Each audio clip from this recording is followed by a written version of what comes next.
at Group B. In fact, the entire group stage is a comedy. You expect something, and then something else happens, and then people laugh.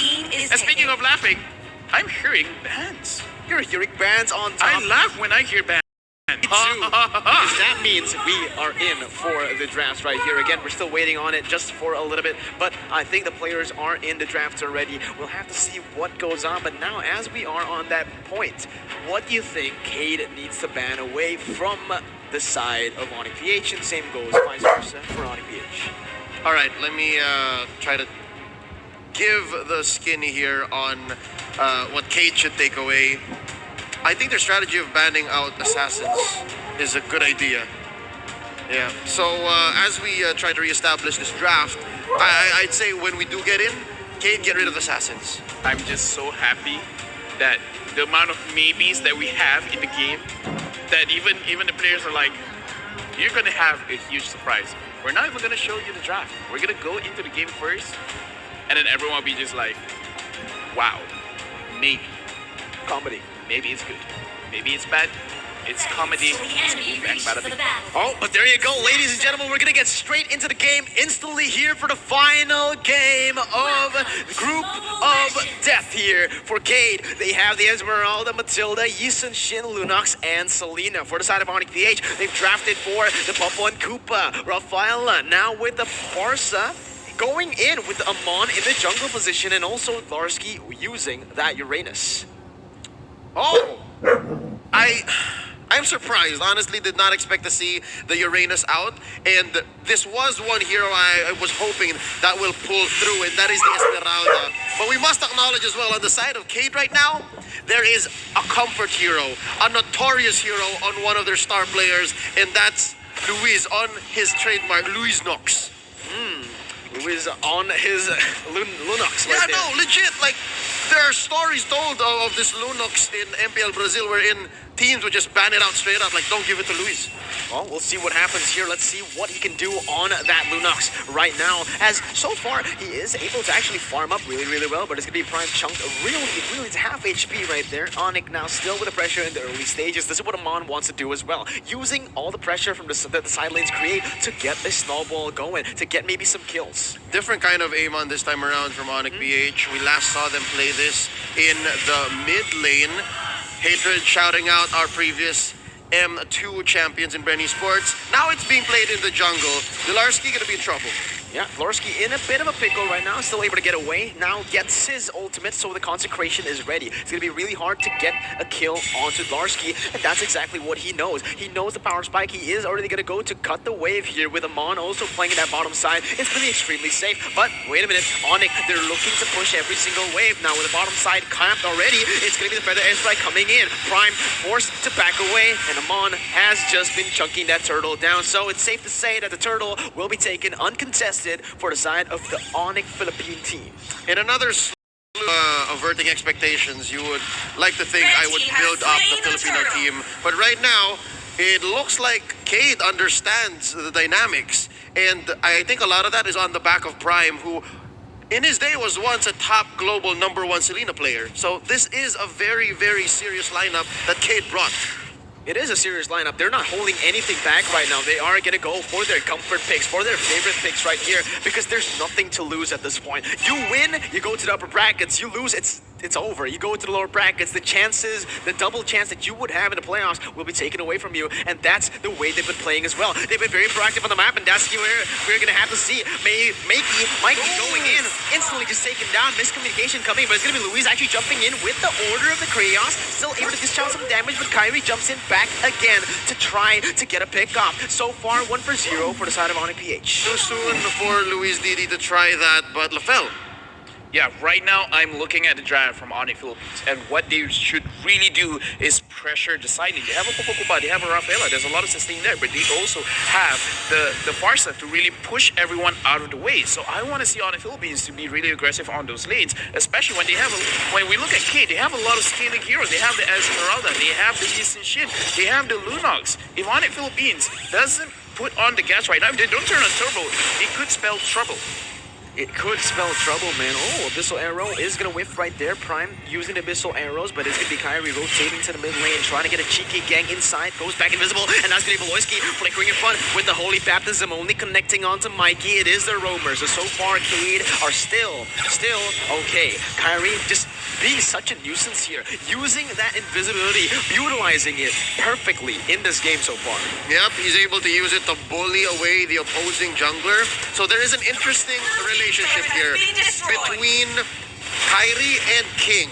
Yes, King has the superior vision, but Kyrie can bully him out. He can weave in and out of these traps set in by the Selena, set in by the Mountain Shocker. There is advanced vision on the side of KEYD, but I guess ONIC Philippines, the reason why they're owning the map so much is because they're making their rotations count. And look at this switcheroo. Marky has already moved down to the bottom lane. He's already finished up with the tier 1 up top, and Luis couldn't even answer back. Absolutely, Kyrie already now going in again. The setup is just really nice. ONIC Philippines with the banana split once again, splitting up the map, getting the pressure on that bottom side, and instantly just capitalizing on that. Further airstrike now comes in, only to poke the members from the side of KEYD. And right now, for just one kill, they have been able to get a lot of gold. But actually, Kyrie jumps in, pours some damage onto Takashi. Not going to be able to get that pick off just yet, as both teams are still playing it really passively, playing it for the objectives. Popo and Koopa has been chunking that bottom side turret. Love the call that Voloisky or whoever said, Marky, get out of there, there's 4 on the way, but he still fights back. Yeah, he's not scared at all, man. That is what the Popo and Koopa is for here, Lapel, as the items have popped up. Yeah, right now we're looking at Marky. He is, I would say, on the way towards that Blade with Spare. It's going to be a very big item because the damage coming from Bidem Koopa is going to be crazy. But Kyrie as well, he's already finished his Feather of Heaven. He's pretty okay to fight, but I'm really looking at ONIC Philippines right now at the bottom lane. This might be the time they want to turn up the speed. Takashi now caught in a bad situation, still able to run away right now, using the Purify to get away. But on the other side, Larsky is also caught in a little bit of pickle, but still has that consecration, still has that flicker. ONIC Philippines, though, this is what they like to do. The banana split is coming in once again here, getting the second tier turret in the 6th minute of the game. I was about to say, there's so much that ONIC PH is working with, and one of the main proprietors, one of the main reasons why is because of the CEO, Delarsky up top. He's always been trying to get the attention of KEYD, and finally, they bite, and they get something, but at what cost? I'm guessing mid lane turret here. Yeah, they're leaving the Selena in the mid lane. She doesn't have any wave clear whatsoever, and that's going to be ONIC Philippines taking the trade, going in for that mid lane turret. It surely is going to be much worth it. And there you go, another turret to set up for the next turtle. ONIC Philippines, they're just so good at splitting up the map, playing with the pressure, and setting up for objectives. This is ONIC at their best. Right now, looking at this game, there's not a lot of deaths, but there's a lot of activities going on. This shows the level of gameplay that they have. Very high gameplay. Not looking for kills, objectives. Oh, wait a minute, Turtle, that's going to be slain right there from the side of KEYD. Able to run away for now, but Mikey's going to get sniped by the Feather Airstrike. 1 for the price of the Turtle. KEYD is able to finally get the second objective of the game. This is still home to these two teams. I honestly have seen a game where KEYD was sitting at like 15 minutes and the score was 2-3. Same I can say for ONIC Philippines. I may have casted that game as well, wherein they beat a team and the scoreline was at what, 16 minutes? Same, about 2-3. So these two teams, they know this playstyle very well. They understand what it means to isolate certain members, get out of team fights with just the skin of your hair. And right now, that's what Mike is doing for KEYD, that guiding wind. That's what Voloisky is doing with the Rafaela using the holy healing. So this is exactly the nature of the beast. This is the kind of environment that these two teams have built for themselves using this draft. Yeah, ONIC Philippines' draft right here, they're really good at actually picking off targets as well with the Amon and also just the Farsa to burst in, right? So actually, the Yi and Shin coming in from KEYD, really smart choice. Going for the Mountain Chakra, opening up the map, but this is going to be the Abyssal Arrow actually connecting onto Marky. Look at that. It's going to be everyone following up, but the stun comes in and the Feather Airstrike will be enough to take Louise down. Marky will be able to pick up the kill. It's going to be Mikey jumping in. The Falling Simon will be able to connect onto 3, but there's no follow. King has just joined the fight, and that's 3 members taken out with nothing on the board for KEYD. King joining the fight, that's the M2 logo. Today we are to the top, and they just toppled 1 by 1, 3 for none, all the way straight into Tier 2, even Tier 2 mid is in trouble now. So I'm surprised that ONIC PH did try to save up and get more resources in their jungle. But LaFell breakdown, what happened here? This is what it looks like when you have a 3k gold lead. Look at the damage from the Farsa. Farsa is standing in behind, but more importantly, Marky with that Popol and Koopa. Once he has that Blade of Despair, the damage coming from both of the heroes. Again, Koopa is also a hero. Let's not forget about the beasts over there. They are very strong. The burst damage is very, very high. And on the Philippines, they have full control of the map. 4 turret lead right now for the side of ONIC Philippines. That will mean that they will have pressure onto both of the side lanes right now. Even the mid lane, they're going to win in pressure everywhere across the map. Only the 2 inhibitor turrets left in those side lanes. And there you have it. With the pressure, insane setup. There's nothing KEYD can do. What they need to do right now is scale up. But do they have that much time? Can I just say how happy I am that Popol and Koopa is finally a marksman? He's being treated like the marksman that he indeed is. For the longest time in his pro career, this little boy and his wolf has been used as a tank or even a support hero. But now, in the hands of Marky, it's lethal.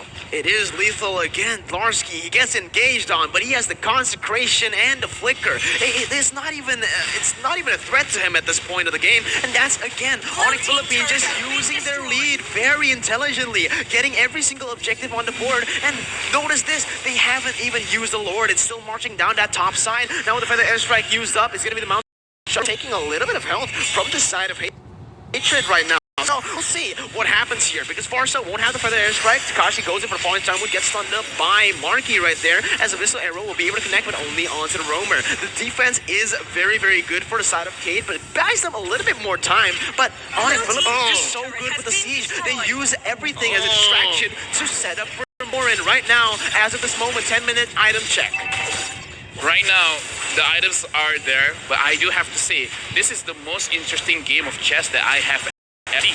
Both these players are playing 1 or 2 steps ahead, especially on the Philippines. Absolutely, but there you go. It's going to be another fight right now. It's going to be Takashi actually trying to look for a desperate engage.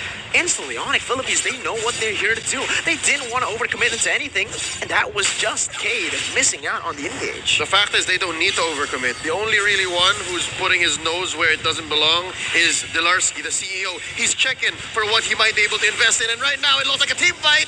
It is a team fight, but the airstrike has been popped once again. It deals some damage onto the backside. It's going to be ONIC Philippines picking up first blood in this team fight, but we'll have to see what happens next. The turret will go down, and ONIC Philippines, they have the lead going all the way, and that's going to be the fall of damage coming in. A silence, Louise, and that is a 2 for 0 with the inhibitor turrets as well. ONIC Philippines are looking scary now, man.